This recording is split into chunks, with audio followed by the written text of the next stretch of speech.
Hello, welcome to episode number 2 of the Sustainable Creative Show. I am your host, Dom Italiano, and today we get to have a chat with Ezekiel Ox.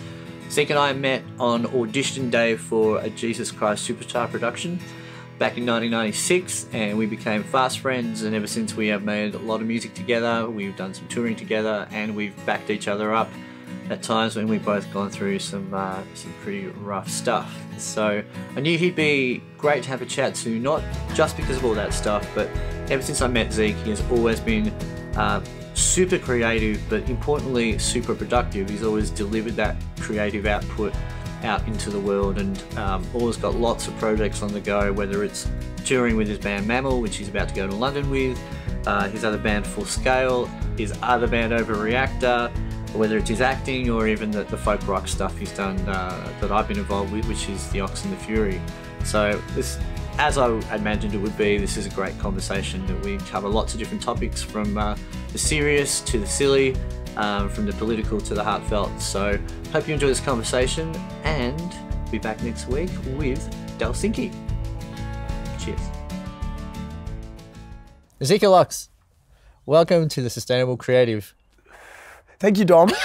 I think it's a wonderful initiative, and thank you for turning up 45 minutes late, because I wasn't awake this morning when you knocked on my door. You mean turning up for the second time? Yes. Yeah, first time you were on time. Now, I will point out that probably the first thing you should say to people if you want to be sustainably creative is get enough sleep. Yeah, but also be on time. If someone books and brings all this technology down to your house to film you in a podcast, yeah. I do get to, in the interim, I did get to pop down to a music shop and exercise my very rare skill of restraining from buying anything in a music shop. Right. Like I went there and went, not going to buy anything. Yes. And didn't. Not even a guitar pick. Not even a pick. Not even a pick. They didn't have the picks I wanted, so. That's the only reason. Yeah. Okay. What are you going to do about it? So you are the second person I've spoken to in this little venture. Mm-hmm. And the idea is to talk to people who I look at and go, that's someone who seems to be managing to live life and be creative. And I think that's a real challenge for a lot of us. Okay, well, thank you for the compliment. First of all, that you think that from the outside that my life looks in any way organised. No, I think that's slightly unfair to myself. Well, thank you. I'm happy to be considering that. And I have been, I guess I wrote my first song when I was 14, so you could start being creative then. But so that's 24 years now. And I have managed to continue doing it. Yeah. So yeah, I've sustained a career, and a growing career too. But it hasn't been without its ups and downs, that's for sure. Well, absolutely. So just for anyone who is listening who might know, how do I know Ezekiel Ox? We met in the 90s. Yeah, you don't know me because we don't know each other because we're famous now. No. Even though we are. Yeah, we are, yeah. We know each other because before pre-famous, which is good. It gives you, it's trust. Yeah. Well, I'll fill them in. So Yeah. Dom and I met because we were in a production of Jesus Christ Superstar together. And Dom was the, Dom and I were in the ensemble, but Dom was this resident guitar aficionado, because you're already an excellent guitar player by that age. You would have been 16, I think. No, 19. You were that much older than me? Yeah. Oh. Yep. You're so much more mature than me. No, such a child. So, it's because I'm short. And you're like, I look up to you. I see. Yeah. So Dom taught me how to play a couple of licks. I still remember to this day, and I still say, the first lick I ever learned to play on the guitar was Come Out and Play by The Offspring. I distinctly remember being in the green room showing you that at GPAC. So that's how we met. We met doing a musical, but we were both writing songs and learning guitar and that sort of thing. And then we've continued to be fast friends since. Yeah, we really did become good friends. We have been good friends. And done, what's interesting about that, we've done different types of projects together, and whether it's been cover band or original band. And I guess there's that, we've always had that touch point of, hey, let's catch up, and then occasionally go, should we do some music together? And we do. Yes. And so you and interestingly to me, you introduced me to Matthew Robinson, and you are the two people I know who have been unwaveringly diligent in your approach to the vision of, you know, creating music. Yeah, like Robbo does his musical theatre thing. Yeah, I'm doing my rock and but roll it's like, thing. I lived with Robbo for about a year, and Matt's commitment to that sort We should of call journey. him Matthew Robinson. So Matthew Lee Robinson as well. Matthew Lee Robinson. We should. Yeah. Robbo's a bit. I'm a bit. He's not really a Robbo either. Well, yeah. Like, of all the Robbos I know, he would be the least Robbo. Yeah, I've never seen him kick a footy. It just doesn't strike me as a Robbo. No. Yeah. But there was so he was so... We digress. He was so diligent. It's just going to happen. Yeah. He was so diligent with his pursuit that when we were living together, he budgeted out his finances to the point where he would go to Subway, buy a foot-long sandwich, eat one for lunch, and put the other in the fridge for dinner. Yep. Right? And it was like, oh, I can't eat anything else today. Yep. For me, I just looked at that and just went, that's just so much a part of his discipline. Yes. To now go, and now I'm going back into my room to work on that song. Yep. And I just thought it was with amazing. food in my belly. Yeah. And although I've never lived with you and I've never seen you do that with Subway, you're also someone when we've spoken about things like, you know, I put that money away to do that and I'm organising that on that day. You I have a slightly different approach probably to Matt. I think that the thing I'd say, the way I've managed to, because I've recorded a lot and recording is expensive, but it's also a really necessary part of being in the music industry, even if it's underground rock or hardcore or metal or whatever I'm known for. And I've never, the only album I ever spent my own money on was the album we made together, the Fury album. Yeah, right. I've never paid to record, ever. I've never spent a cent of my own money. It's been one of the biggest, I think, factors to my success. But it's also, I'm slightly blessed as a vocalist because people want you in their studio. They need hooks, all that sort of stuff. But I've always managed to find studios that will work with me to create material that then I can tour. And that's when the money starts to kick in. So then I have to start thinking about how I'm going to fund those tours and those sorts of things. But as far as food goes and stuff, frugal is good. You'll have to be frugal at some point. And then probably have to go back to being frugal at other points if you want to expand. Like Mammal at the moment is going to London. These sorts of things cost money, but they're really built for the future. So save those a good packets of nuts on the aeroplane. Yes, always save the packet of nuts. Always get all the shampoo and the soap you can from the hotel rooms. Don't use it. Take your own bar of cheap home brand soap, which is what I do, in a little soap holder. Yeah. And then I bring all the little ones home. You could do you know what you do? Like as a Mammal tour kind of souvenir, like for the fans, you could package up like, we stayed in this accommodation and here is the condiments pack from that. You can like put it on eBay and like the Marriott Sydney. Yeah, one bottle of shampoo, $5. Yeah, it's actually not a bad idea. I'm one of those people that like.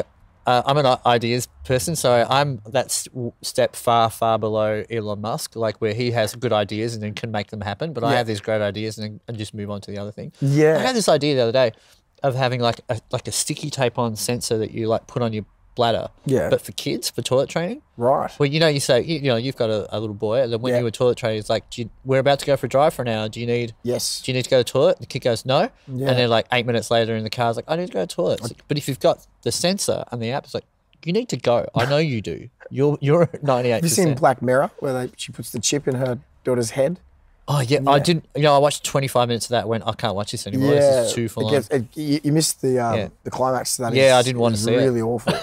But I think the best thing to do is just put them in a potty, put them on a potty in front of the TV. I don't know. I don't know if I would be a parent who would endorse or use your sensor belt. Yeah, but you're not one of those people who gives them an iPhone either and tells them to shut up while he does have his own phone though because he lives in New South Wales. But no, I don't tell him to shut up. But not as a babysitting mechanism. No, definitely you're not. An engaged parent. We have strong rules on screens in my house. Yep. But that's another thing we can like screens, social media, all really useful tools for artists. Like particularly if you're recording music, you're going to use Pro Tools or whatever you're using, Cubase, Ableton, whatever you're using, and then you've got. But you can waste a lot of time, I think, on social media. One of my least favorite posts on social media is big announcement coming Tuesday. It's like, Yeah, just announce it. No one cares. No, like there's no room on social media for that, you know. Is it? It's Do you like- think that's the post for when you've got nothing else to post, but you've got something to happen? Yeah, Yeah. but I think just stop. Yeah. And it's the musical equivalent of, oh, what a day, and then all the friends come in and go, "How you going, hon?" Yeah, okay. Private message me. It's it's the musical equivalent of that. Do you know what I don't like, and I think I did it maybe, you know, I think I did it once upon a time, and then it was really ashamed of myself. It's when you do a gig and you take the photo of the view from the gig and say today's office. Yes. It's like, dude, I've worked in an office. Yes. Doing a gig ain't an office. No, it's not. Like, not even a metaphor for one. No. No. No. You don't get much free beer in offices. No. We do live like, so I gig 4 or 5 nights a week, and I don't drink at gigs. It's kind of, Yes. that's my rule. Which is, I mean, if you're doing 4 or 5 a week, Yeah, well, you would become a raging alcoholic. Well, that's the reason why I don't drink at gigs, is because it didn't end up like that. Yeah. But I find it's sustainable to work that much, to work as a musician that much when you don't drink. But to look every time I go up to a bar and say, "I'll just have a soda water, thanks," and the people behind the bar are like, "You do know you can drink," and they're like, "Yeah, but you know you can't drink, so I don't." I think, "Yeah, but if we could, we would." Yes. It's the only job other than being like a sommelier or something like that, where you're expected to actually consume the bar rider. Yeah, I guess it is. I often think if they didn't give Mammal a bottle of Jameson's, a bottle of vodka, 2 slabs of local beer, pineapple juice. I love that there's only 4 people in your band. Oh, And the people who work with the band, but like, Yeah, it's a lot of booze.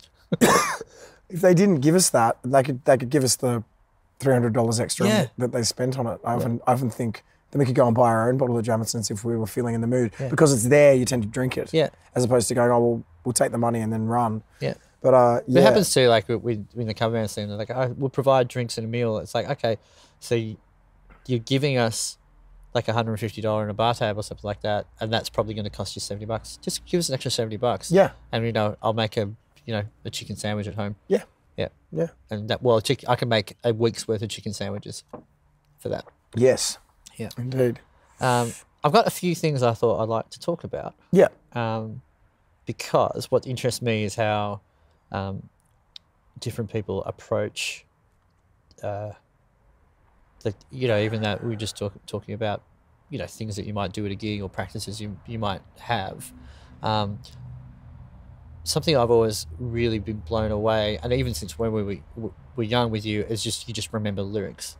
Yes. And I was doing it the other day at a party. And you can just recite song after song after song, and particularly songs that you've written that you don't play very often. For me, if I've sung a song 100 times, then I know the words. Yep. But it takes a long time to have sung a song 100 times. Yeah. So you know the words. So I know that you went to the Western Australian Performing Arts Academy, and you may have learnt some tools of the acting trade that help you remember lines or something like that. But is it just something you've just got a brain for? You go, well, it's a funny one, but when I write songs, I find that it gets to a point lyrically where I think it's perfect, or I'm actually not a perfectionist, so I think it's done. But you're able to go, it's cooked. Done now. It's cooked. It's done. It's as good as I'm going to get it. As good as I want it to be, and then that just makes me remember it. Yeah. Like it becomes like 2 + 2. Okay. It's an equation then because each I need a calculator still. each part of the lyric and each part of the way that moves with the song then means something. So I find they kind of just come into my hands and my body. Learning a song similar that I didn't write because there's something about it that makes it work. Otherwise, it's not worth learning. And so I find that it's easy to remember often because, particularly lyrically, because there's an old saying, prose is the right words in any order and poetry is the right words in the right order. Yeah, cool. And I've always believed that with, so like with Dylan songs, which have these expansive lyrics, and I can often remember them.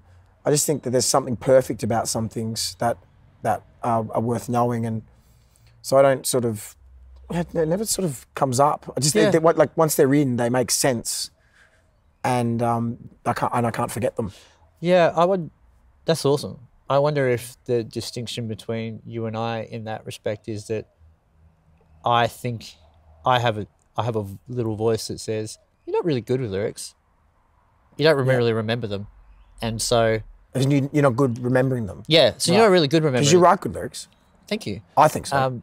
But I think there's that little voice. It doesn't matter if it's if it's a cover song or an original song, and I go, oh, I got to remember this now. So what do? Do you have like a scrolling iPad now? Well, for cover gigs, yeah, because like I've always had a lyric book because for me, because I started off as a guitar player, and when I was sort of 22, 23, ended up singing a lot more and then becoming a singer, and so then I had I knew all these things on how to play them, but I didn't know the words, and so I had the trigger out there. So it was like, oh, okay, that's every second or third line, I just need the first two. Maybe words. it is a musical theatre thing because you're not allowed to. You have to learn the dance moves, the stage directions, the costume changes, and the lyrics. I find I don't need chords, and I can learn a guitar part, and that's it. It's there forever. Like the solo for "Sweet Child of Mine" I learned 25 years ago, and I know it because it's an exercise. Indeed. Yeah, but I think maybe there's this little voice. It's literally an exercise indeed. I think Slash was warming up. This is how they wrote it. Oh, the intro riff. Yeah, for sure. I think Slash was actually warming up, and Axel said to him, "What's that? What's that? That's got legs." Yeah. I think that's how that song. How'd you know that he auditioned for Poison? Yes. And they I think Brett wanted him, and the other guys wanted CC. Brett was like, "No, Slash. He's a great player." And the other guy says, "Yeah, but CC's got songs." So CC was like, "I've got these songs." Interesting. And Slash didn't bring songs. Like he just was a great player. Who wrote the songs? Sorry? Who wrote the songs? Was it Duff and... Well, they would have got... it sounds like Sweet Child of Mine's like, hey, what's that? Let's write that together. Yeah. Like a band does. So CC came kind of ready. Yeah. Well, look how that turned out. I think it turned out all right for both. Yeah, I guess. Yeah. Yeah. So if it wasn't for CC DeVille, you and I would not be having this conversation. If it wasn't for CC DeVille, I may not even like rock and roll. My sister was a huge Poison fan and remains one to this day. Yeah. I saw the Nothing But a Good Time video and went, that looks like so much fun. I want to do that. And then all the guitars changed. Like he had like 20 odd guitars in the video. That's right. And he's like throwing them around his neck. He's like, yeah, so good. Yeah. Yeah. Poison wasn't so bad. Anyway, I was just saying, like the voice, I've got a voice in my head that's still there. I go, you don't remember lyrics very well. And so then I get to play the song. I was like, am I going to remember this? That's the... I think I need to quiet that voice. I think for sure. And I think any voice that's counterproductive, you need to quiet because the first voices you're going to have creatively are, I'm not good enough. My song's not going to be good enough. Yeah. No one's going to like it. What's the point in writing a song anyway when Paul Kelly's already written all the good ones? What's the point? Yeah, him and Neil Finn. F those guys. Yeah, and what's the point in playing in a rock band if Guns N' Roses already existed? Yeah. All those things have to be put aside because you can move. Like Jimi Hendrix said, you stand next to the mountain, chop it down at the edge of your hand. You can do many things if you have intent and if you have like real intention to do them. And any voice in your head that tells you that you can't is a lie. I mean, look at yeah, of course. And I really do believe that. Like, if you look at single parents get 2 degrees and buy a house, people with no legs compete in the Olympics. You only have to look at how certain people respond to adversity, true adversity. Yeah. Our friend Tim McCallum. Yeah, of course. Yeah. Who struggled through great adversity. His late teens. And I saw him last week, and his independence now is through the roof. Things like that are like, you kind of, you forget. You forget sometimes that it's not that hard, and that it's okay to see. I'm a bit of I come from the school of just like I think it was Lou Reed said. Was it Lou Reed, the Velvet Underground? No, it was Warhol. So Andy Warhol said, I think he was involved in the Velvet Underground as well, but he said the key to being an artist is put out art, and then while everyone's discussing whether they think it's good or not, put more art out. Yeah. And then by the time someone's giving you their opinion on your last piece of art, you can then turn around and say, oh, but your opinion on that's already irrelevant because I have this new piece of art. Yeah. So it's like a trick, Yeah. almost, because people will and will not like what you do. And that's really being sustainably creative, isn't it? It's just it's quite the external and the internal voice, because it doesn't matter what someone says. Someone goes, oh, I didn't like that painting you did. It's like, dude, that was 4 weeks ago. I've done 4 more paintings. Yeah. And the voice in your head's finished the painting anyway and moved on to another thing. So I think that's always how I've approached it, is just crash through, be prolific as much as you can. And being prolific comes from 2 parts, which is that I like working with different people. I find it very difficult to say no to very, very talented people, and I'm lucky enough to be offered consistently to work with them. So, but yes, I would definitely think that whatever part of you, your strength will be your weakness in life. Sure. So my strength is that I'm a really good articulate. I talk a lot, but then I'm the first person to be at the party and go, oh, maybe I shouldn't have said that as well, right. and I'll come home and have that social regret. So yeah, that's the way life will be. Yeah. So if something in your head's saying I can't remember lyrics, then I guess that maybe, I don't know how that applies to that. Strengths and weaknesses. Like, is it only the voice in your head stopping you? Because your brain is similar to mine, biologically. Yeah, well, I guess but then differently. The interesting thing is, I also feel like a lyric is the most important part of the song. Now, as a lyricist, I agree. Now, interestingly about that, like, apologies to all the musicians I work with. Well, I just figure there's, if you're not responsible for creating them, or you're not the singer, I understand how you might not feel that way. But the idea is, for me, when you look at a song, if it has lyrics, the lyrics are the one thing that all of the listeners can understand or connect with, because most people don't play an instrument. Yes. So they don't understand the technicality, and they don't understand the coming together. They can hear it and they decide whether they like it or whether it makes them feel good, or they can appreciate the virtuosity or anything like that. But the thing about the lyric is that, or at least the tone of the voice, and therefore the lyric, right, is the thing that everyone who hears, everyone communicates with language. Not everyone communicates with music. And I also think it's a funny one. Can I just interject there though, because it's a funny one, because I reckon that the majority of my fans don't actually understand the lyrics on a nuanced level. Like, I write hooks because that's part of the job. Yeah. I know for a fact, in fact, that the vast majority of people come for the vibration, which, as you said, the voice is a part of. Yep. But the lack of nuance and understanding from my fan base is kind of sometimes a bit sad. Sure. Sometimes a bit disappointing. Yeah. Because I spend like an hour writing writing 2 lines, and then people skim over it. But what's great about that is, for the way, one thing that I really admire about the way you approach lyrics is that although you might have that quite deep understanding that, most of the people who hear this will connect to it on this level, but I'm focusing it on this level, as that's what my creation is that doesn't diminish your effort, the effort that you put into creating the lyric. And I think, for example, there's a lot of... Well, it's for me. Well, exactly, but there's a lot of music out there that goes, well, I don't care about lyrics, no one listens to them. Right? And you... Have you got a $20 bill? Put your hands up. Yeah. No, have you got a $20 bill? I do have one. I don't. Yes. That's why I'm going to put my hands down. Cashless. I'm going cashless. But I'll pay pass it. What are they gonna do? You got a $20 pay pass, put your hands up. Doesn't have the same ring to it, does it? Tap and go? Yeah.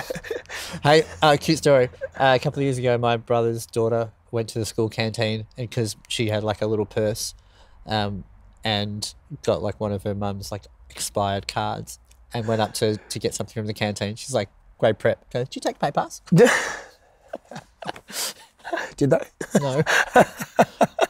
I would have no idea nowadays the school cafeterias. How far? Well, we do. Like, everyone's getting the new tablets now. Yeah. So our merchandise. Merch, yeah, of course. Yeah, and everyone's great. Got every single band now. Like all three artists on this current tour I'm on at the moment with Man, which is Fresh Violet, No Sucker Punch, shout outs. They've got their little dongle thing and plugs into and it's fantastic. Yeah. Because you can because everyone's got we can take advantage of drunk people more. which is what selling merchandise is actually about. I'm sorry to say. It's like, yeah, kind of like a drug dealer in that way. It's like, Yeah, I guess. it's like a meth addict. You get them hooked on the live show, and then you go, oh, you like a taste? You like the taste? But You want there's- to look cool in a T-shirt? At least with the get them hooked on a live show is if you made an effort to create a live show to get them hooked on. And you're not selling them Yeah. meth, you're selling them a T-shirt. Yeah. Yeah, that's Yeah. good. A T-shirt's Yeah, fine. that's We all all wear right. T-shirts. Yeah, you can't I'm wear wearing meth. one. I mean, We're you both- can, but it's a waste of money. Hey, is this still on? Yeah. Damn it. We're still on. So, I've spoken to many people about how creativity plays a role in my processing things that I need to work out. Yes. With me, and that's the other thing. We're just talking about lyric. That's why I kind of focus on a lyric, because for me that's because I feel like I think with language and I feel with language. Like you have an emotion, but when you process it, it's like what is that I'm processing? So And it's always a complex emotion. yeah, and sometimes you and I guess the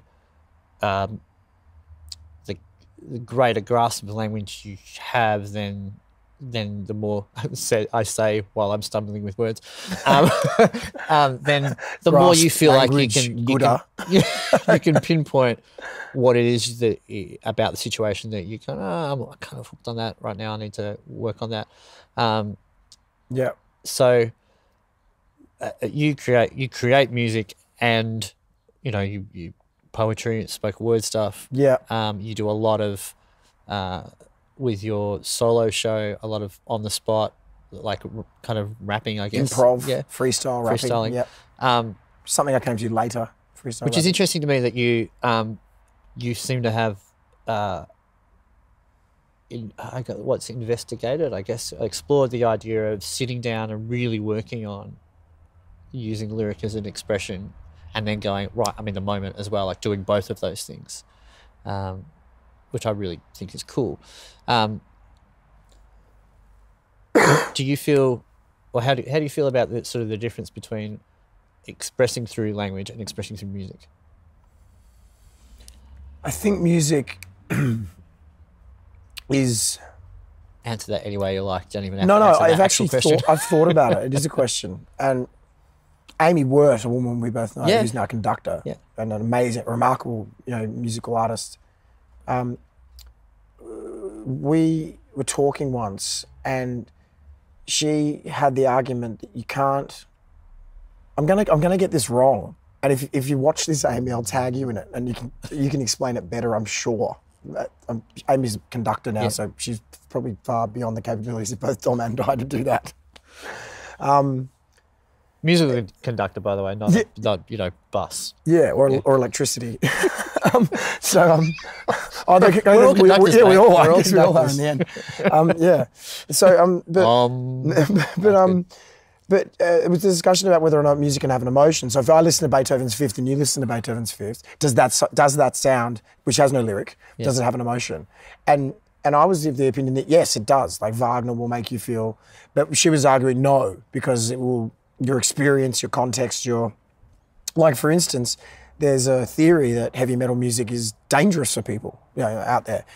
That Marilyn Manson leads to school shootings. That people who listen to Slayer are more likely to fight. I think that is completely false. And like a lot of heavy and aggressive music actually heals and calms and soothes, for instance. Whereas I was in a car with a friend the other day, and they happened to get in.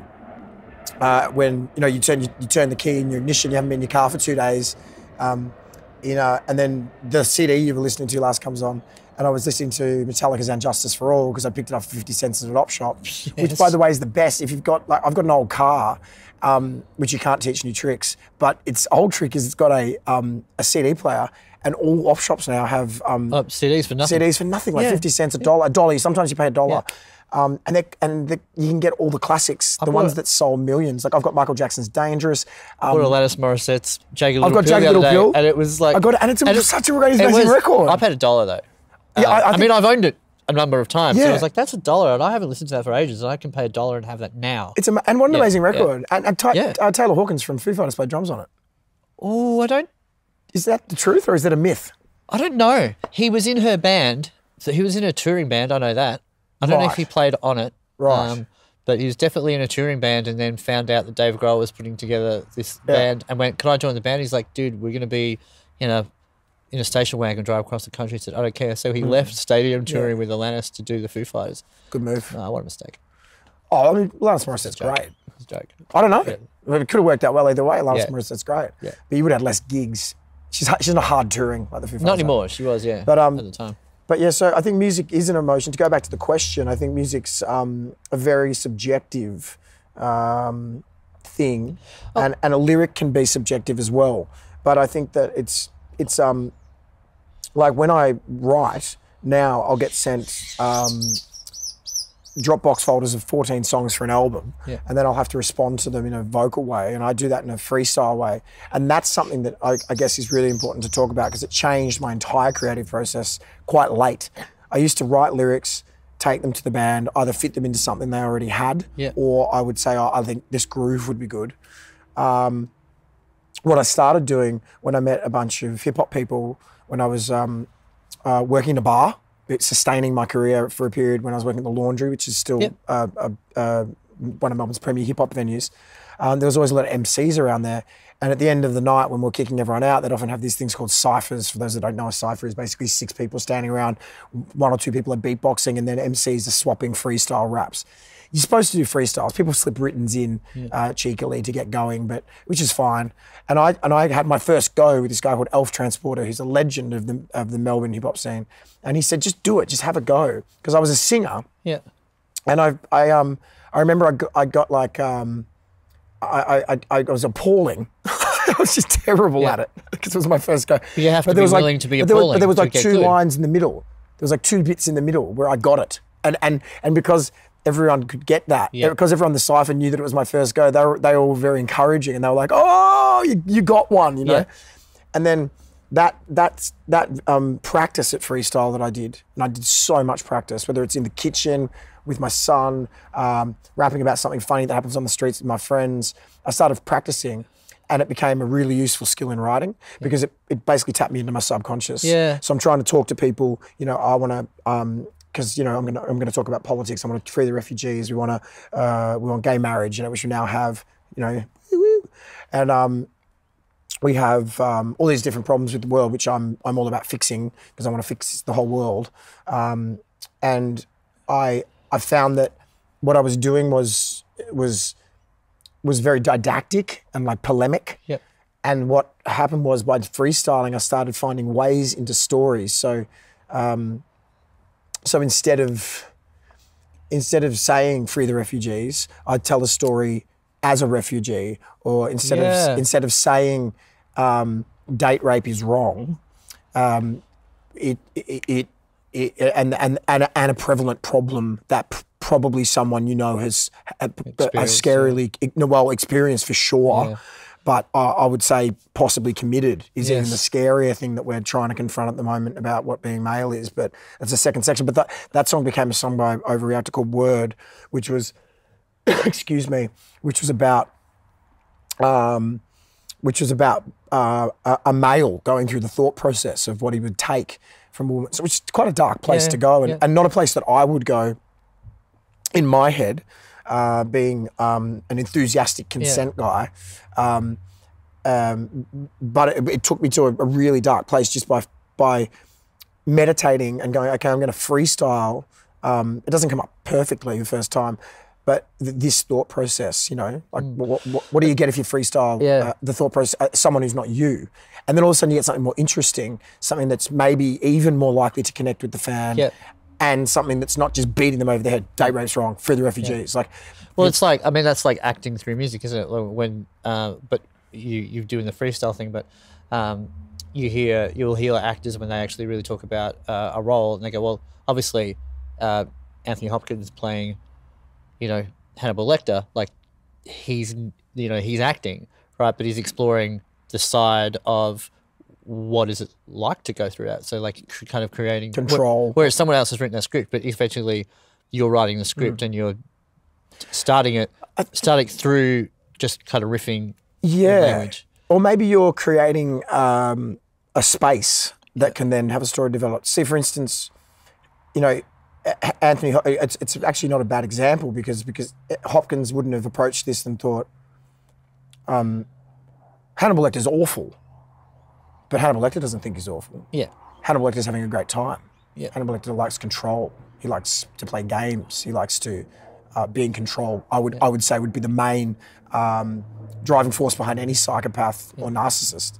And so those thought processes can be, you know, kind of confronting to do. But what I will say is I do sit down with my guitar now and write songs that are just songs that are about things. Yeah, yeah. And I do that for myself. So I don't, when I'm working with the rock bands, I do the freestyle, but I do every now and then sit down and write a song where I go, I'm going to write a song about this. And those ones are the ones that are very raw, very clearly. Sometimes I've had friends argue too much about myself and too clearly. My mother has argued that they're too, what did my mum say? Non-identifying is not anonymous. Yeah, okay. And so I'll write a song that is sort of dripping with poetry, but there's enough details in there that mum maybe feels like I might be telling someone else's life story a bit unfairly. Yes. That famous story about Paul Kelly's wife sitting around the table with Mick Thomas, Paul Kelly and some other songwriters, and they were drinking beer and she stood up and slammed her hands on the table and said, oh, you can all get stuffed because this is all going to end up in a song one day, and walked out. And she was probably right. You know, like, it's like, I've found in my career, sometimes one thing that I'm accused of is the wrong word, or one of the things that's seen as a negative is that I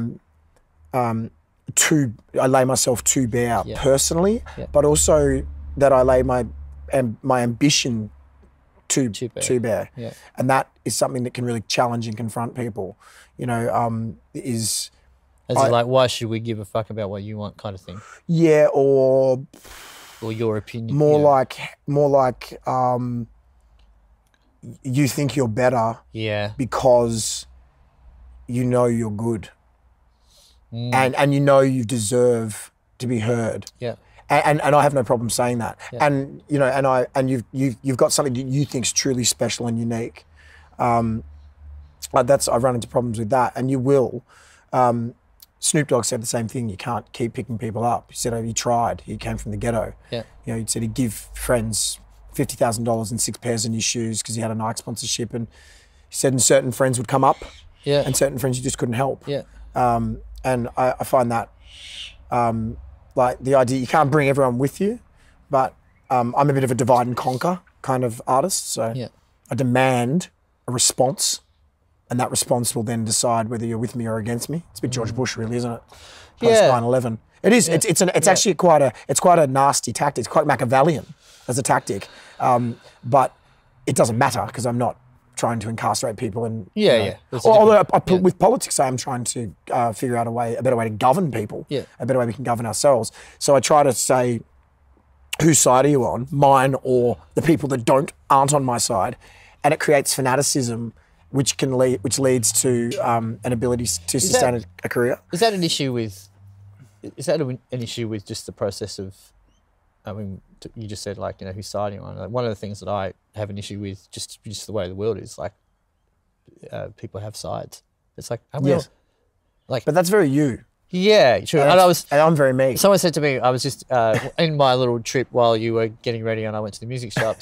We were talking about when I was late, which you shouldn't be as a creative. He was late to his own house. Yeah, I was. It's amazing. But it was something about being on the spectrum. I'm like, man, everything's on a spectrum. That's the thing about it. Like, you just take any subject, any topic, any person, and like go, well, therefore there is now a line of which to measure it incrementally if you wish to.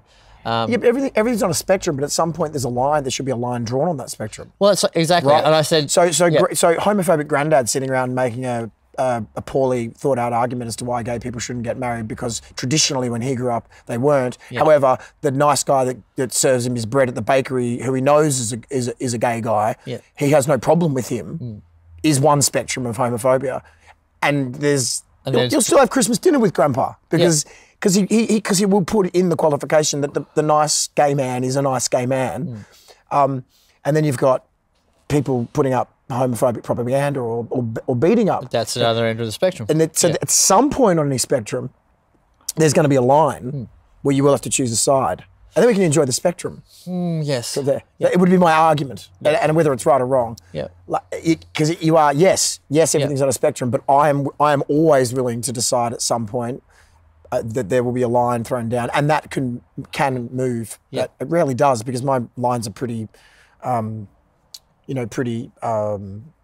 know. Like I like to think I've got this new thing with trying to figure out why is as a left-wing artist, why are the right winning? Why is Peter Dutton going to be Prime Minister? I think I have a theory. This is scary. I have a theory. Yeah. Okay, well, you go first. My theory is that it's all about delivery. Yeah. It's all about how you deliver a message. Well, for example, Trump is a great public speaker. It's all about it does. And I'm sorry if that offends anyone. No, but I would much rather listen to Trump awesome. speak in public Yeah. than the vast majority of, Sanders was good, but Trump's objectively funny. He's it destroys his opponents. Yep. He's confident. He's willing to riff. When your mum said to you when you were a kid, "Hey, buddy, it's not what you say, it's how you say it." Yes. Right. It's like that. Yeah. That's how it is. And the thing about anyone who is, see, the thing about Trump, he's right, but he's not KKK. I mean, he knows people from the KKK. Yes, that's true, but he's not isn't he? He's enough away from it to, that line you were talking about being on a side. Very fine people on both sides. Well, I think maybe that's it. Maybe verbatim. Yeah, I know. I would say refusing to say that you don't endorse the KKK is makes you complicit. Yeah, well, you may as well be complicit, but not may as well be. There's still, here we go about spectrum not again. Carrying, about spectrum again of there's just another increment in what makes someone something big. But a point being, so often with anyone that's on the towards the edges of the extremes and not in the middle, and I realise that a middle is an arbitrary point where you go, that point, and everything is in the middle. Well, it's actually twice the distance in the middle to one end. I know it's the length of something. So, is that, if you shout, people don't hear what you say as much as they hear the shouting, right? And if you're calm and collected, they go, I guess I can listen to this for longer. And I think that's where the right have got it down a little bit more. But their politicians are the ones that shout more, because it's it's weird. Their power base play this. See, my thing is that my theory is that when I'm sitting in a pub and I'm talking about an issue, I'm guilty in the past, and I'm really working on it, of someone saying, well, I vote Liberal. And me going, but then you endorse all these horrible policies. Well, okay, but that is a very big difference to being the kind of person that sits around thinking them up. Yeah. Being the kind of person that, like you said, that is a card-carrying member of an extreme organisation. I'm trying more and more to engage those conversations as to say, why? What are you worried about? Let's say it's immigration. Let's say it's refugees. Well, the economics of it. Well, the left have to have a better economic argument. Otherwise, we're not winning. The thing is, compassion, but you try to actually give them the compassion. Yeah. So let's say you want people to be more compassionate to refugees. I went through a stage where I would say, well, if you're not compassionate towards refugees, then I have no compassion for you. Yeah. And you're not. So you've let society and what's happening crush that part. Interesting thing about a way to interpret that comment is that if you don't have compassion for people you've never met, then I don't have compassion for you, and you're in my presence. Yes. And that can really be interpreted as how do you care about something you don't know but don't care about something you do? Yeah, it's hypocritical, I think. It's hard. It does highlight how complex belief systems are, and political belief system. Everyone has a belief system, and it's incredibly complex. It's built over a lifetime, and the delivery of a message is something that anyone on either end of that line on the spectrum, has to kind of get right. I think the other aspect of why the right seems to be winning is that the right is more individualistic in its message, and we're individuals. And so to think in collective terms, communally. But that's a product of the right's victories through the atomization of the family, through capitalism. We don't live communally anymore. The Western world. Absolutely. They have alienated us from each other. And in many ways from our feelings, and so I think that's true. We could learn to live collectively again, Absolutely. and we were in this country up until 229 years ago. Yeah. But I think that we need more. There's a tendency in politics at the moment, and I think it's appalling.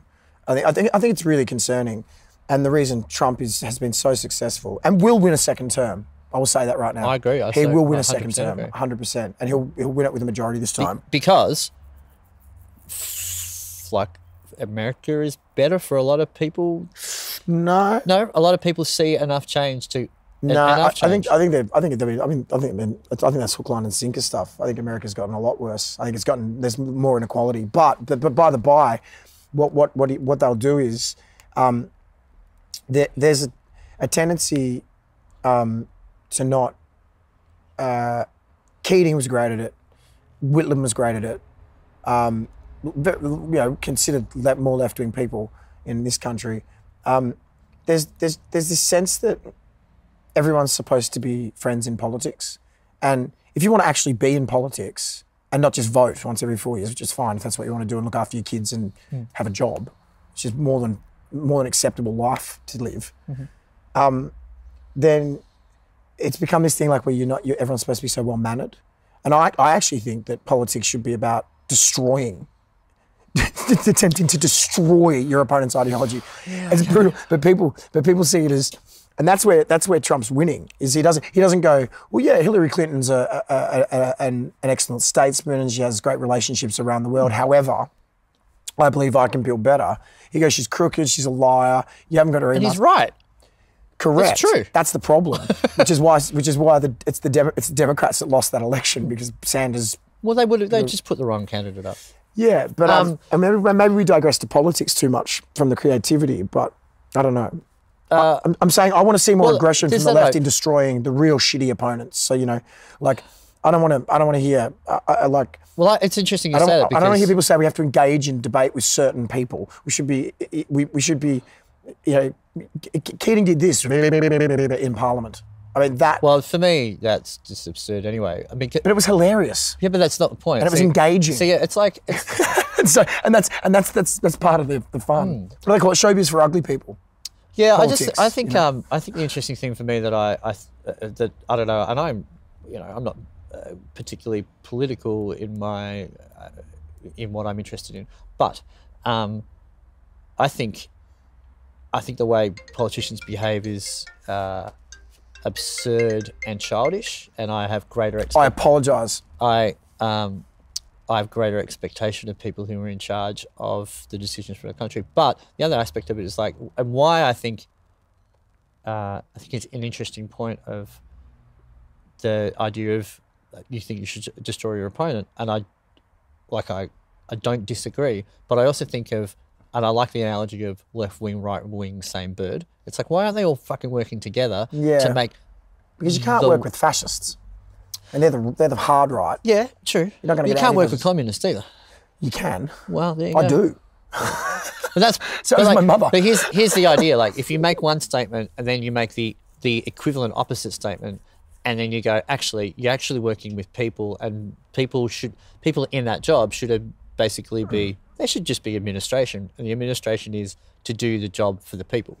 But I think something we could bring back to this podcast about creativity, just to make sure that those who are listening are actually getting what they may have signed on for with it, is the politics stuff is important to me, and it drives a lot of what I do creatively. And it's actually a really interesting source of material. Yeah, of course. And that's been great for me. I see it as a vessel. Yeah. I see it as would you rather listen to Tanya Pibersek or would you rather listen to Bob Marley? would you rather listen to, you know? I've never heard her reggae. I haven't heard Tanya Plum's reggae album, and if you have one, Tanya, please do tag us. But you know, like the message can be made in such a way that I agree. that it's actually more palatable and more fun. Well, for that's people. kind of, I guess, my point about. And who's more celebrated? Who is more celebrated? You know, Richard Nixon or Bob Marley? Who survives longer? I mean, Nixon's obviously probably a bad example because he was, you know. I remember Nixon, Richard back in '74. I guess the issue with anyone. Sorry, I just love James Taylor. Anyone that becomes a politician is, you know, well, anyone that becomes the leader of a country is responsible for whether people live or die, and musicians are not necessarily responsible for that.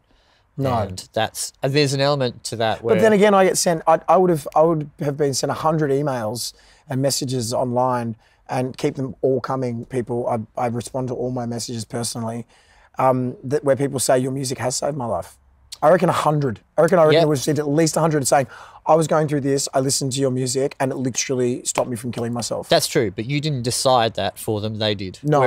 Whereas Prime Minister or a president, they're like, yeah, I'm going to kill some homeless people. They're that's capital expenditure where you have to. That's just what we have to do in this situation, or that's not what we have to do. Yeah. We're deciding to do that in this situation.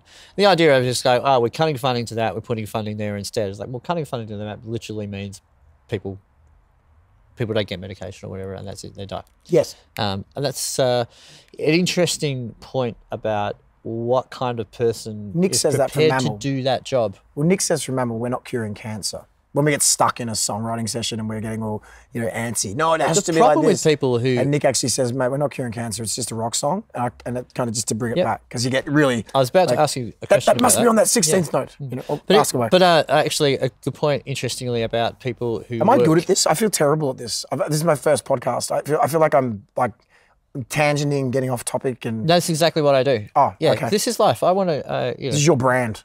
Well, it's just like, you know, we're going to have a conversation and kind of go where it's got to go. But sort even the people that are, you know, that are working towards curing cancer are not curing cancer. No, I'm just going to pop out and get myself some more water. The water tap's just over here. You should be able to see me on this one. How much, you got enough cable? Oh, I hope I do have enough. I think we got enough cable. I like this.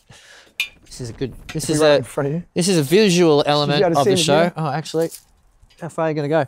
All right, so. We do have enough. Here, I actually wrote a question. Yes. You do a lot of collaborating in bands. And what have you learned about how to communicate in order to keep these productive and congenial? So you just said, as you know, you just got someone points out to you regularly, like, "Hey man, just chill." Oh, not necessarily regularly. It's just something that one of my musical. Oh no, he told me it's regular with you. No, that's not true. I'm joking. I work fast. Don't go in if you're not prepared. Don't go in if you're not prepared to work hard. Don't go in if you're not prepared to compromise. Don't try to control things. And in the end, sometimes it can be just, you know, like I'm a good old-fashioned trade unionist, communist. Yep. So have a vote. Yep. And in the case of a 4-piece band that I'm in, which will go nameless because I'd be giving contractual details out, and I'm in more than one, we have a written-in person who is important to us, who is separate from the band, who has the right, should we call upon it, to mediate. Yeah. And then if that mediation doesn't lead to a resolution, they cast the final vote. So there's processes. I mean, that's just one project. Yep. That's because that keeps us moving forward. And we've been through stages already. In that process where each one of us has probably had to cop it, and you go. I was really deeply affected by this guitar part that ended up in a verse. Yeah. Really like it hurt your heart. It really surprised me how much it affected me. Like it took me, I couldn't talk for like a day about it. It was just one, like you wouldn't even probably notice it was there. Anyway, and so these sorts of, you know, artistic quandaries you can find yourself in where it's really important this guitar part's not in this verse. Yeah. My life depends on it. Yeah, well, apparently my life didn't depend on it because it was decided that it was going in. And now I listen to it and I go, alive. Actually, now I listen to it and I go, actually, it sounds pretty good. Yeah. But so, yeah, be malleable, but also process, and sticking to that process. So process involves laying out what that process is, but then roles within that. So you don't, everyone reports back to a bank manager at the end of the day at the bank to make sure that all the tills line up. There's someone who's going to handle the warehousing out the back of IKEA, and then there's someone who's going to sell you the flat pack. They don't just go, we'll just get 8 employees in the shop and then we'll all do whatever we want. Yeah. So basically it's that. Well, who's your producer? Who's your producer and what's their role? Yeah. And discuss that before you start. Does the producer have final say eventually? Are they willing to listen at all? Yeah. That could be the process. The producer might go, you're coming in. It's interesting with that EP that I did this year, and the guy that I asked to do it, he said to me, I gave him these just the acoustic versions of the songs. I said, what do you think? He said, yep, they're really good. I said, I really want to do it. The only thing is you have to let me be the person who says it's finished. Yes, that sort of thing, right? Because, and then this gives you an opportunity to say, I need a day to think about it, or on the spot, no, I don't want that. My response was, that's exactly why I want to work with you, because I will let this go for 5 years. Yeah. Because yes. Yeah. And so I think for me, I totally agree with that idea. And saying no, there's no problem with that either. Saying I want to write an album for 5 years that's a new process. But make sure everyone understands their role, and that if people are overstepping it needs to be dealt with, because things will slow down. You get bogged down in things that aren't going to help. And so any creative process should have really clearly defined roles and decision-making processes, because who knows how big the canvas is and who knows how big the idea is. So yeah. So and respect. I mean, respect's respect. And I mean, you asked me about congeniality. I mean, I don't know if that's something. It was a word I wrote down in bed this morning when I was actually think it's a good word, and also a great film starring Sandra Bullock. Miss Congeniality, one of my. The second one's not as great. No, probably should have stopped at one. Yeah. But I think I'm not sure that's necessarily 100% what concerns me, and it's part of my personality, and it's also part of the reason that a lot of people would probably not want to work with me, is that I sometimes think that it's like great art, great stuff is not necessarily always made by being nice and polite, and like I will turn around in a vocal booth and just say, everyone shut the fuck up. Everyone just shut up. I've been listening to 6 people now for an hour tell me about how to sing this bar. Everyone just shut the fuck up and get out, because I've had it, and then I'll nail it in 10 minutes. Hopefully. Otherwise, everyone, if you've got to nail it. See? You have to nail it at that point. Otherwise, I come back and go, "See, you're just an asshole." but I'm saying, like, but that's my personality. You're probably, to use you as an example, but anyone else, one may be not capable of saying that. Yeah. Some people would just not have it in them to tell 6 people to fuck off. Yeah. Or to use banter to wind things up. Some people need support. Some artists I work with, they need to be nurtured. They need to be, massaged, told what was great about it, what needs to be worked on. I need to know what emotion you're giving, and I need momentum. So I can't stand stopping all the time. So I ask those things to the people I work with, and they give them to me. Yeah. And then I try to give them what they need. And it could be complete privacy. That's like so many artists I work with just want to work on their own for their parts. And those sorts of things, and that kind of makes me sad, because I like being there. Collaborate, yeah. Yeah, but then as I'm getting older, just to witness it as well. Yeah, because you like being there when the bass player's putting down the great track or whatever. But I used to see it as a slight on myself, but that was just my insecurities. I also used to want to control things more than I do now, and I also didn't understand my role as a producer as well. So I was wanting to produce, and I was producing in some senses, but I wasn't actually listed as a producer. And now so my first thing is, if I'm going to work on this record, then I will be listed as, very exceptional circumstances, it does happen, but I will be listed as a producer. Yeah. So it could be produced by Rick Rubin and Ezekiel Ox. Yeah. Although that would be one of the exceptional circircumstances where I'd probably say Rick could have it. Yeah. And the last one I did that on was Jay Baumgartner with the Super Ice record. But it sounds like to me what you're describing is something I spoke to you last night. Makes it, you did. Sustainable is being able to work out whether you are the entrepreneur or the general manager or the factory hand? Yeah. Like what is your job at this point of time? And kind of go, am I the ideas person? And like, he's like, I've got this idea. And then the manager goes, great, I'll go with it. Yeah. Right. And then it's like, okay, hey, factory dude, we need you to do this. Hey, engineer, we need you to design this for us. Like, it's like, because you actually kind of, I think about that sometimes with my life and up until recently having, 5 years of being single and being someone who's like, okay, so I work, I earn the money, I physically pay the bills, right? I clean the house, I do the garden. Well, I don't do the garden very much, but I You don't have much. I maintain the house. I look after the dog, right? I change the light globes. Like, it's like I play all of these roles. And one of the things I find interesting when it comes to like, and why I've kind of wanted to have this conversation with people is like, we in our society, in a kind of busy society, we actually have to wear a lot of hats. Yeah, right? and artists particularly more and more are becoming record labels, designers, social media managers, producers, engineers, instrumentalists, vocalists. Like that is becoming more and more. Did you ever see Wurzel Gummidge? Wurzel Gummidge was a TV, like a 1980s kids TV show, and Wurzel Gummidge is a scarecrow. Yes, right. Okay, I do remember it. And he's a scarecrow, and only these two kids in the little village in the UK can see he comes to life. That he's alive. Because he's alive, Yep. right? And to adults, he's a scarecrow. But Yeah. the thing is, he's got like a little kind of place where I was just he going to say keeps- just a word thing. I was going to say an anthropomorphized scarecrow, but a scarecrow is kind of already anthropomorphic. True. Interesting concept. Yep. Sorry, I just had to lay that out. I wonder what that is. It's something different. But he has different heads for different things he has to deal with. So when he's needs to be smart, he takes off his happy scarecrow head and puts on the thinking one. And when he needs to be angry, he puts on his thinking one.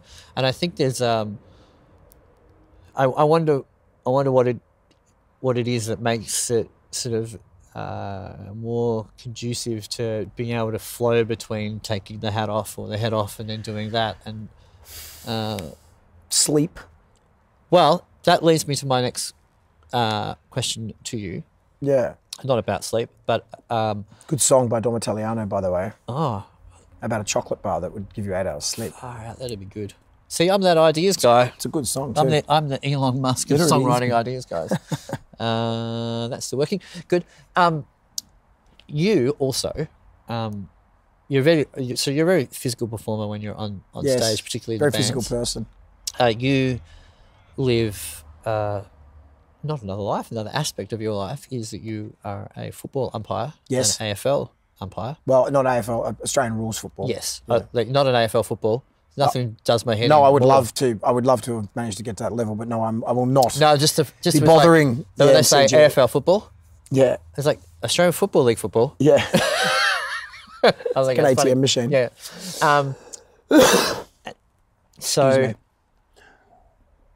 Excuse me. what that says to me is that an important aspect of just being someone who can actually function with energy that you seem to, mentally can switch on and off and go, right, Well, I've got to run. But I had a crash pretty recently, and I had to go and see a Chinese doctor.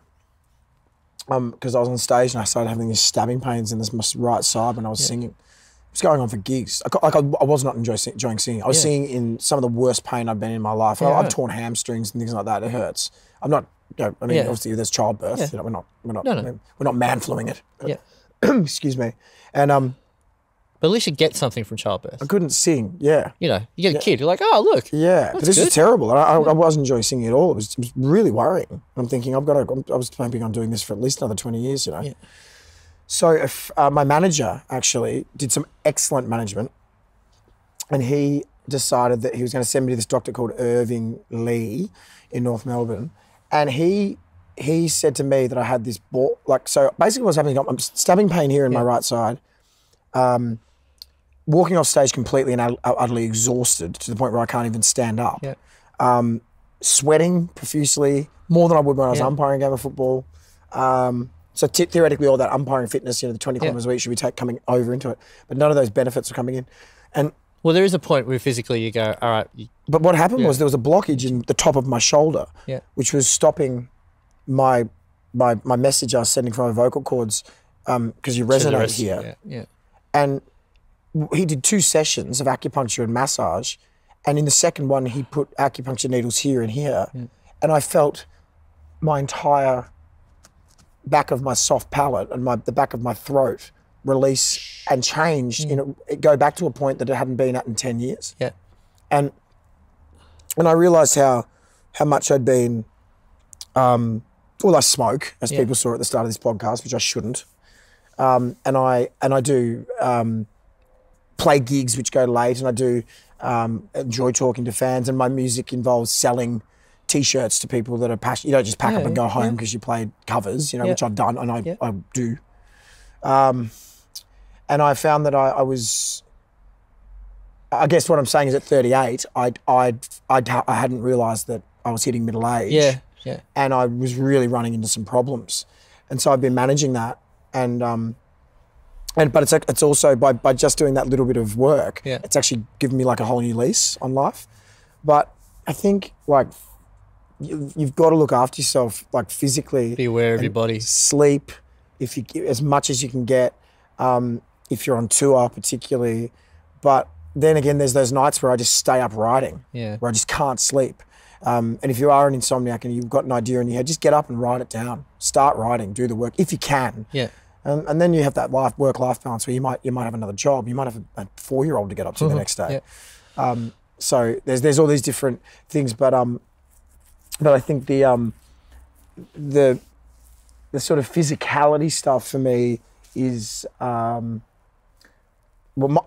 used to pull myself up on the couch before I could walk and dance when music was on. Yeah. So that's always been I've always had a physical response to music, and I like the idea of being a human because you can move your body around in space. Like there's a mandarin on a tree over there that you can't see, but if I wanted to, I could go and I could pick it, and then I could smell it, and then I could look at it, and I could peel it with my hands, and then I could taste it, and then I could, like that's pretty remarkable to think that there's a thing like a mandarin that even exists in the universe, let alone that I have a vessel where I can then approach it. Yeah, and experience it.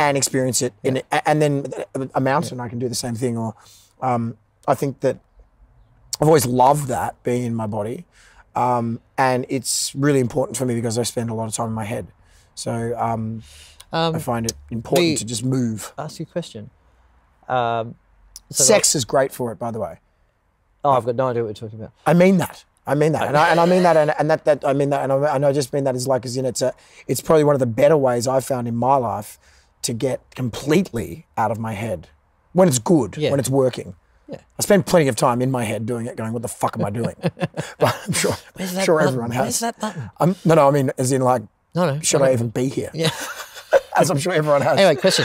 Before I forget it, because it was related to the last thing you said about the thing that was in your side. What's wrong with being sexy? Yeah. No, sexist Nige. So the last conversation I had with my friend Laura, who's an osteopath, and I asked her a question, do you think people hold memories in their bodies? And she said, absolutely. And so a lot of the work that she does is helping people physically process something that has happened to them in order to relief. And it, absolutely. Yeah, yes. and I feel like that trauma, too. Particularly. I can have like an osteo treatment, and I feel my face change. Obviously, there's a lot of trauma that's happened over the years of operations and just, having a face that wasn't born normally.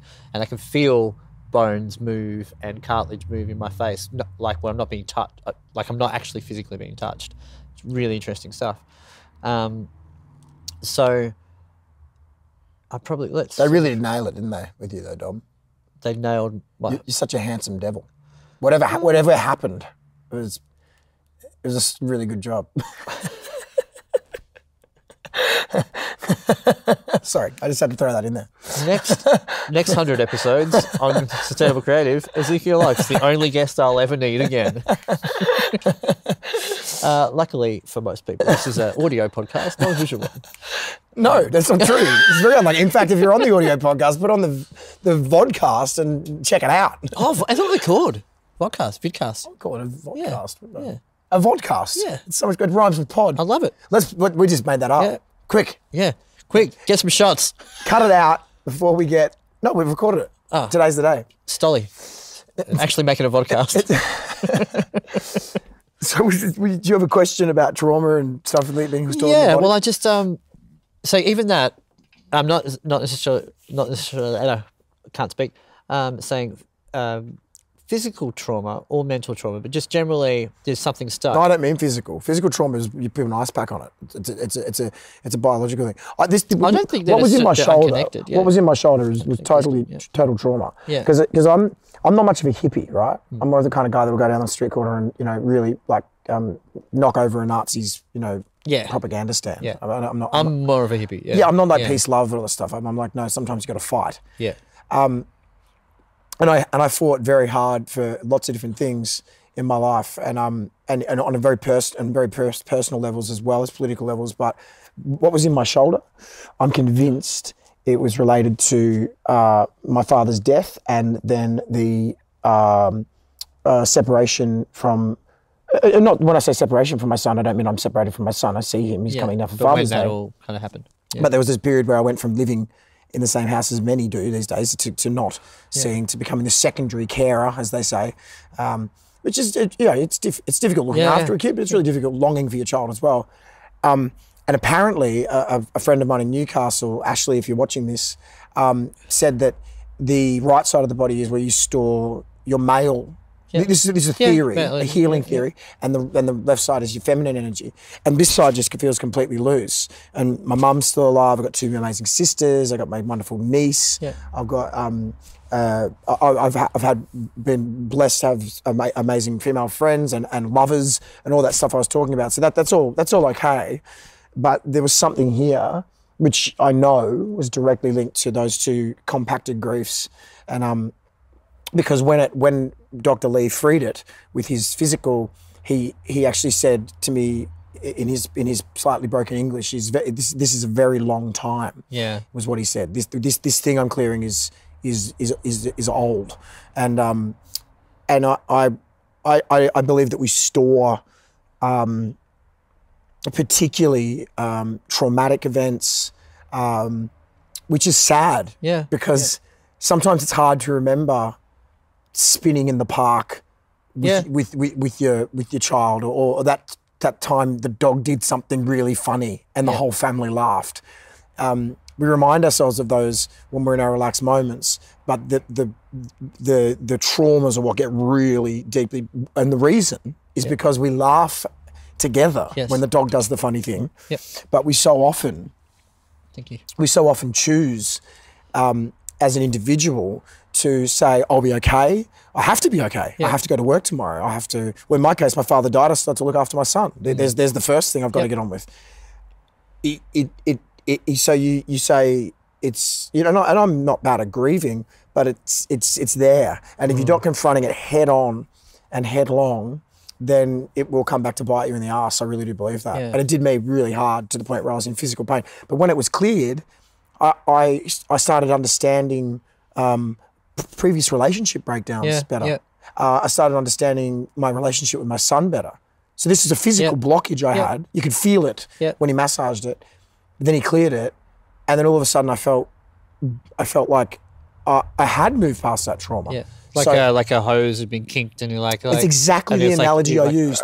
That was exactly flow. Yeah. That is the exact analogy I used when I walked out. Yeah, right. It's exactly the hose kink analogy. So and it was an amazing process to go through, because it kind of taught me a little bit of the hippie. It's like, I'll be okay. Everyone grieves. Everyone's father dies eventually.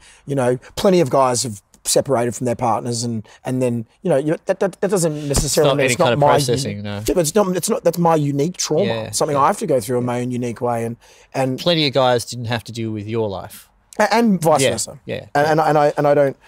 You know, and no one's better qualified than you to be you. Yeah. And so, but I really do think that. Do I believe that being creative and putting stuff out there is a way of purging it? I actually think sometimes it can create more issues. Sure. I think that's one of the coolest things about it. Yeah. I like the idea, like piss Christ is a great example. Yeah. Obviously, if you're a Catholic, you're not going to like the idea that someone submerged a crucifix of Jesus being crucified into a jar of his own urine and took a photograph of it. I look at it and I see a beautiful image of a crucifix, which is the point, I guess, from his point of view.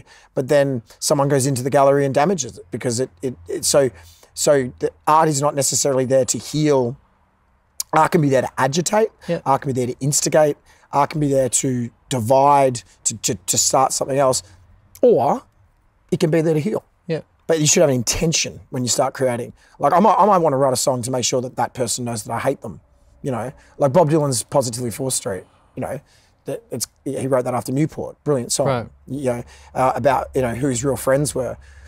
I don't know if that gave him catharsis, but It's amazing, that kind of stuff. I mean, I hear that kind of story about that, and I just, I don't know, it speaks to what kind of person I am and whatnot, but wow, like I've never, like whatever anger is, I feel it, but I don't recognize the way other people clearly or even state that they're expressing anger. Like, I don't relate to it. It's just like, no, that's not what anger is to me. I don't have that. And so, are you sure? yes, Because I feel like I think anger's the. This might sound like a really weird way to put it, right? But in current society, and it shouldn't be, but anger's the pedophilia of emotions, and that which is it's like, and let me just put this out there, like I'm saying like that which will never be accepted, that which will never be okay, that which you can't have pedophiles, you shouldn't have pedophiles. You know, we must protect children. They deserve a childhood. It is abuse, right? Yes. You can't argue that it's a sexual preference. No. As far as I'm concerned, agree. I don't give a shit. I don't give a shit what anyone else says. It's going to that argument's going to die. Yeah. Yeah, I mean, Anger has become a very useful tool for people to. It's okay to be angry. People will be about things in their personal lives and other things. And I think that calm has become almost like a mental illness. Happiness, the happiness industry. Well, happiness is a very dangerous. It's a very dangerous. Happiness is an absurd thing to want for more. Like I had a separation, a very serious, severe separation from a very good friend recently, which means that we won't see each other anymore.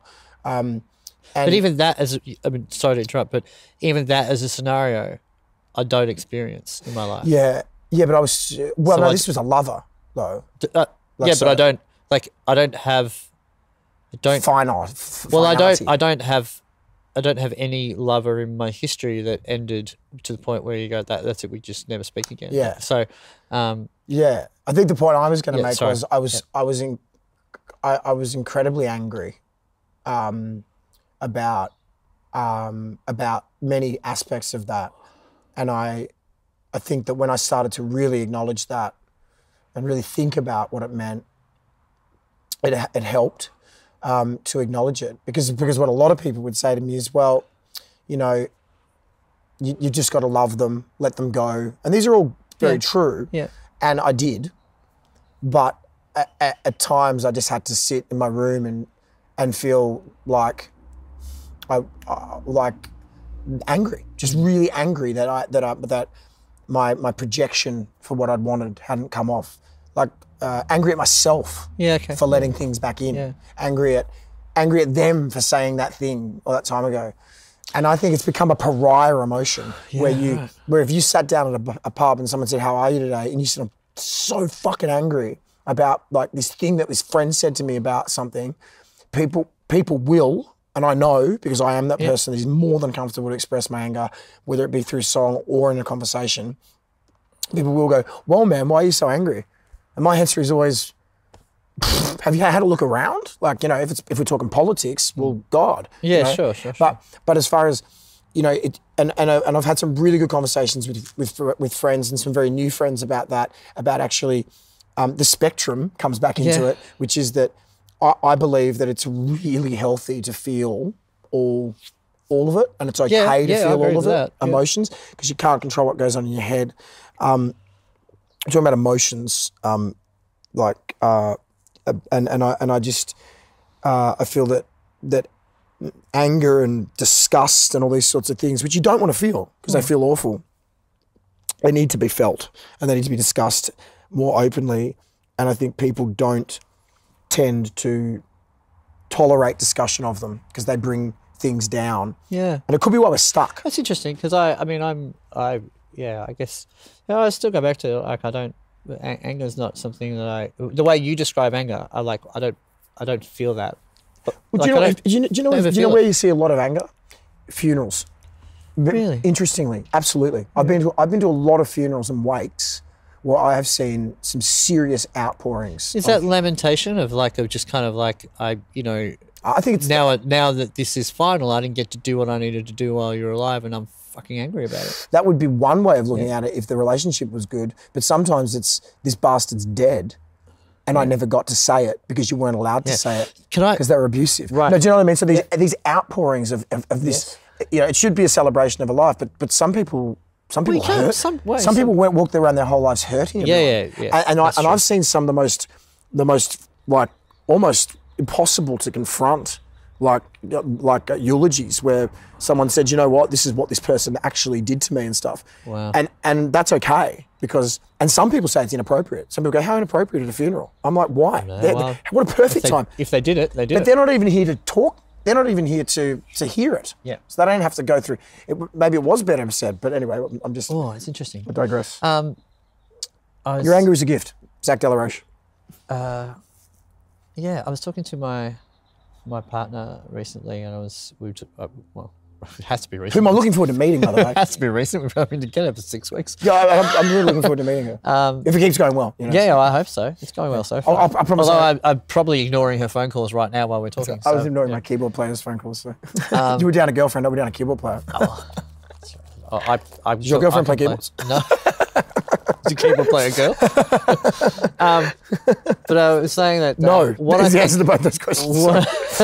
What I think a lot of people that I've observed, and certainly I was one of these for a really long time, is that people don't necessarily put in the work to be good at certain things when things are going well. So when things go bad, they've got no confidence or skill to draw on. So what I mean by that, for example, is, like, let's say hypothetically, I hang out with my girlfriend and we go to the movies, we have dinner, and, you know, we watch some TV, but we don't ask each other questions about, like, how do you feel about this that's happening in the world? What's your idea of this? You know, tell me about your ideas about, you know, vaccines. What about this? What about this? Fax machines. Really exploring stuff about and getting into the nitty gritty. Yeah. Very much like exactly what this conversation is, but with your partner. And so, you know, the pressure's off. We don't actually have to confront it, but we've got the confidence of spending time really kind of nutting out perspective and that kind of stuff. And then, should you be confronted with something that's troublesome, or someone's sick and they're sick and they're like, I've got short attention span, or they're impatient because they're in pain and stuff like that. You go, right, this is a difficult situation, but we've got lots of experience dealing with or exploring stuff and kind of having patience in a safer, less space. Vulnerable, less that now that the pressure's on, we go, actually, I'm confident that we can deal with this. Yes. That we can talk this through. And I find, like, when you just mentioned funerals, the thing is, like, people spend so much time in life just experiencing each other, but not exploring each other, that sounds sexy. It does sound sexy, but even that is just friendship stuff. Like, because everyone's got mates, and you go, the mates that you know will actually be there for you are generally the ones that you explore, not experience stuff with. Generally. Generally, I mean, that's not necessarily true. When things happen to you, as opposed you go out and find it, as opposed to things just happening to you. Yeah.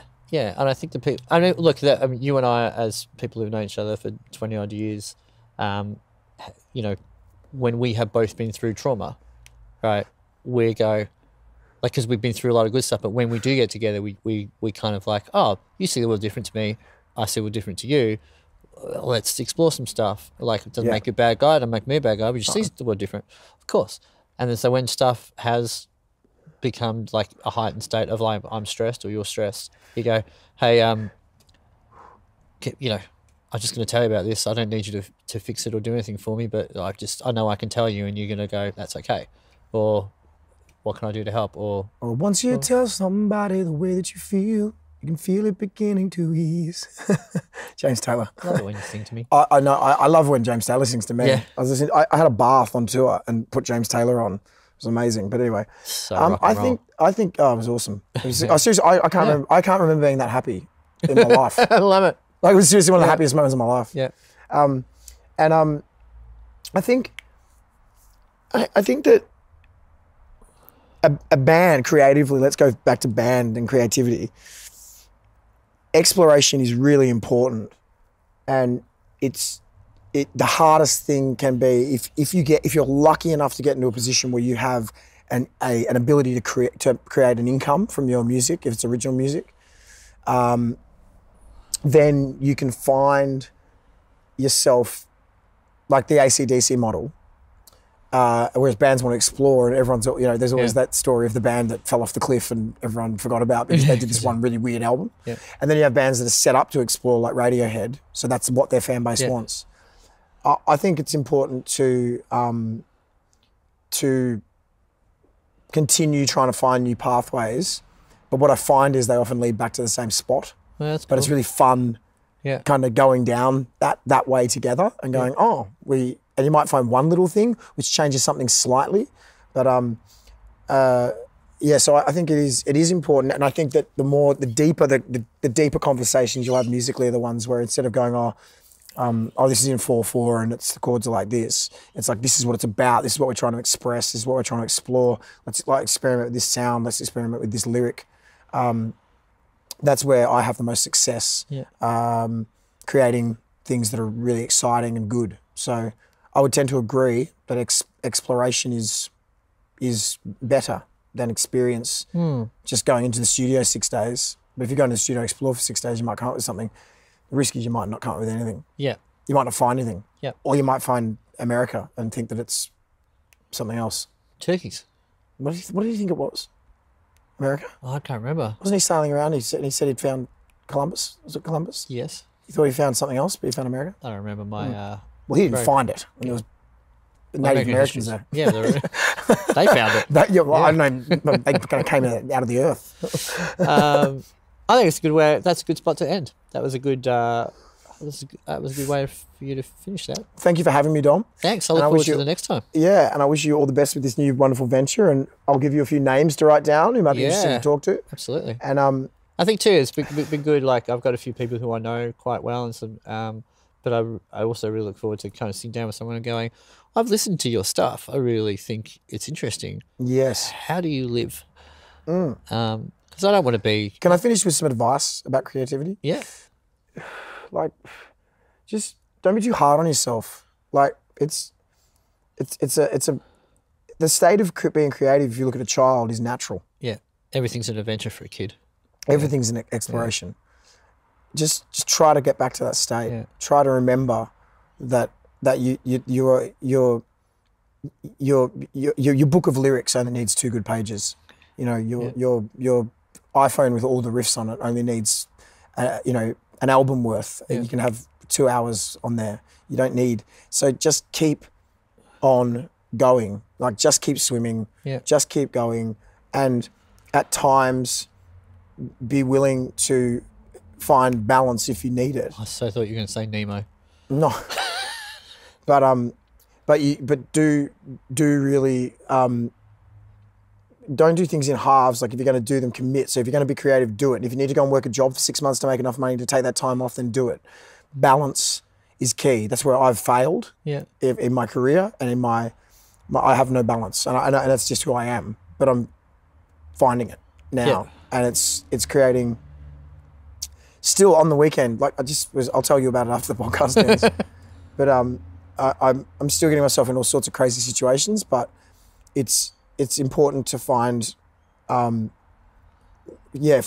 a space for you that you feel comfortable in, but then you don't want to feel too safe in it all the time. You want to be constantly on the edge, pushing yourself, but keep creating. Just keep going, keep creating, and do whatever you need to do to keep doing it. It is important work, and if we took away all the architecture, every song, every painting, if we took it all away for one day, every podcast, every piece of creativity the world has ever seen, if we took it all away for one day, ask yourself the question: what kind of a world, what kind of Orwellian, like, horrible vision you would see? If you took away the creativity, there'd be no buildings, no cars, no shops. There'd be nothing, because all of that had to be visualized, and there was art. And even if you allowed us engineering, then you would have.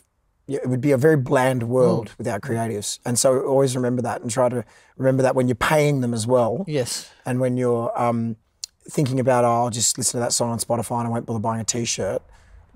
Support artists if you're not one, because it is hard work and it is necessary anthropological work that has to be done, will continue to be done in the face of poverty and angst and all those things.